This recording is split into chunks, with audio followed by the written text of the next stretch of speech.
Quant au fruit de l'esprit, c'est amour, joie, paix, patience, bonté, bienveillance, foi, douceur, maîtrise de soi. Galates 5, verset 22.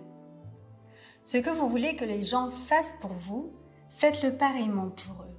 Si vous faites du bien à ceux qui vous font du bien, quel gré vous en saura-t-on? Aimez vos ennemis, faites du bien et prêtez sans rien espérer. Votre récompense sera grande et vous serez fils du Très-Haut, car il est bon pour les ingrats et pour les mauvais. Luc 6, versets 31, 33 et 35.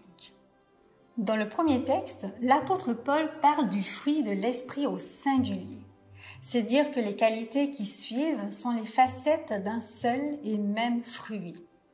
La bonté se trouve au centre de cette liste. Le terme traduit par bonté peut également se traduire par générosité. Il est bien malheureux qu'une si belle vertu telle que la bonté soit aujourd'hui devenue synonyme de naïveté. On dit cela de quelqu'un qui passe pour une bonne poire.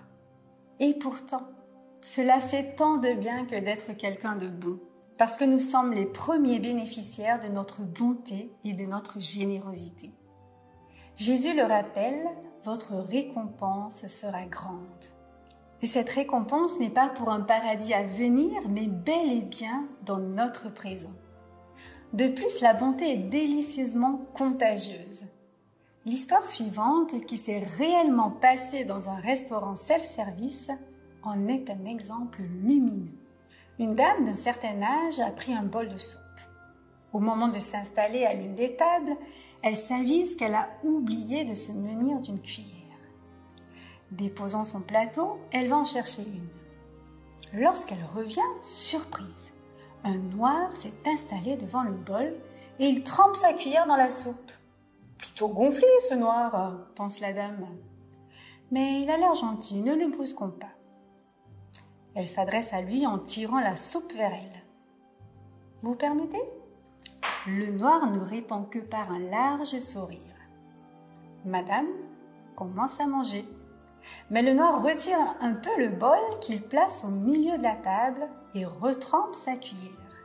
Il le fait avec une bonté et une douceur telles dans le geste et dans le regard que la dame laisse faire, désarmée. Une silencieuse complicité s'est même établie. La soupe finie, le noir se lève, fait signe à la dame de ne pas bouger. Il revient bientôt avec une grande portion de frites qu'il pose au milieu de la table et il invite sa nouvelle compagne à se servir. Comme la soupe, les frites sont partagées. Le noir se lève encore, toujours avec le sourire. Avec un grand « merci », il s'en va. La dame songe à s'en aller. Elle cherche son sac à main qu'elle avait laissé accroché au dossier de sa chaise. Plus de sac. Mais alors ce noir? Elle s'apprête à demander qu'on poursuive le pickpocket en fuite. C'est alors qu'elle découvre un peu plus loin, près d'une fenêtre toute semblable, son sac à main. Et sur la table, un bol de soupe qui a cessé de fumer sur un plateau où manque la cuillère. Ce n'est pas l'Africain qui a mangé sa soupe, mais elle, en se trompant de table, qui a mangé celle du noir. Et en partant, il a dit merci. 2 pensées.